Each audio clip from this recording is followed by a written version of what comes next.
მინდა ერთი-ორი სიტყვით გამოვთქვა ჩემი აზრი საქართველოში მიმდინარე პოლიტიკურ ვითარებაზე. და დავიწყოთ იმით, რომ უკვე გაჩნდა მოსაზრებები სალომე ზურაბიშვილის, ქალბატონი სალომე ზურაბიშვილის გარშემო, არ უნდა დაეტოვებია, და რა ჯობდა და როგორ ჯობდა და ამ შემდეგ. მიუხედავად იმისა, რომ თქვათ გული მწყდება, რომ მე და სხვა პოლიტიკური ნიშნით დაჭერილი ადამიანები არ შეგვიწყალა, მიუხედავად ამისა ვთვლი, რომ ნამდვილად არა აქვს ახლა შენობას მნიშვნელობა სად იჯდება და როგორ იჯდება ქალბატონი სალომე, მნიშვნელოვანი არის მან გააგრძელოს პრეზიდენტობა, აი ესაა ჩემი აზრით მნიშვნელოვანი. და ამას ისე უფალი გადაწყვეტს რა ჯობდა და რა არა და დრო გადაწყვეტს შედეგების მიხედვით როგორ ჯობდა და როგორ არ ჯობდა, ამიტომ ახლა ამაზე კამათი აზრების გადატანა ვთვლი, რომ არის ცუდი იმ მოძრაობისთვის, რა მოძრაობაც ახლა საქართველოშია დაწყებული. მე ვთვლი და ვთხოვ ქალბატონ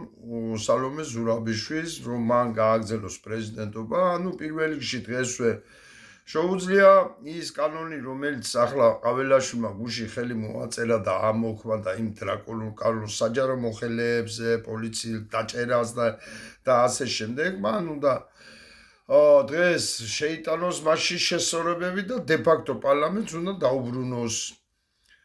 და მოუწოდოს საჯარო მოხალეების, ხელმძღვანელებს, ვინც ამ კანონის გამოყენებას აპირებს, მოუწოდოს პოლიციელებს, ვინც ამ კანონით დაჭერას აპირებს, რომ ეს იქნება საფუძველი ახალი ხელისუფლების მოსვლის დროს მათი უპირობო განთავისუფლების. აგრეთვე 31 დეკემბერს გამოცეს პოლიტიკური შეწყალების აქტი, სადაც ვთვლი, რომ ძალიან ბევრი ადამიანი უნდა იყოს შეყვანილი პირობითად 1000, 2000, 3000, იმიტომ რომ ჩვენ თუ ვამბობთ ეს სასამართლო არის უსამართლო და არის მართლა უსამართლო,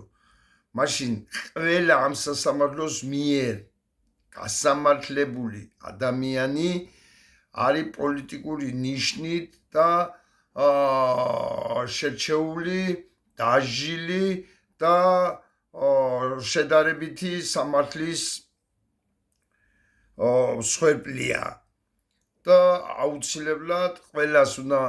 მიეცეს ციხიდან. რა თქმა უნდა, ეს არ აღსრულდება, მაგრამ გაჩნდება იმედი იმ პატიმრებში და მათ ახლობლებში, რომლებიც თქვათ არიან ჯერჯერობით ნეიტრალურ მდგომარეობაში. და ყველაზე ბოლოს მინდა ყველაზე მთავარი ვთქვა, ეს არჩევნები არ გაყალბებულა მარტო იმ 4 პარტიისთვის, ეს არჩევნები გაყალბდა ყველასათვის აბსოლუტურად და მთავარია პირველ რიგში გაყალბდა საქართველოს მოქალაქეებისთვის, ყველასთვის გაყალბდა და ვთვლი, რომ უკვე დრო არის ამ 4 პარტიიდან გამოვიდეთ, უფრო ფართე გავხადოთ ეს ყველაფერი და შეიქმნას საკოორდინაციო საბჭო. სადაც შევა ყველა მსურველი პარტია, თუნდაც პოლიტიკოსი, არა ამ წუთას პარტიაში მყოფი, საზოგადოების წარმომადგენლები, რა თქმა უნდა ის ახალგაზრდობა, რომელიც ამ წუთას მამოძრავებელი ძალაა და იბრძვის, ყველანი შევა და დაიწყებენ მუშაობას ახალი ცვლილებებისთვის საარჩევნო კანონში, რომელიც ნამდვილად არის დასახვეწი, რომელიც უნდა დაუახლოვდეს ისეთ კანონებს, რომელიც დემოკრატიულ არჩევნებს ჩაატარებს. დაიწყონ უკვე შეთანხმება და საარჩევნო ცენტრალური საარჩევნო კომისიის დანიშვნის და ეს უნდა ხდებოდეს ფართე იმაში სწრეში და არა იმ 4 პარტიასთან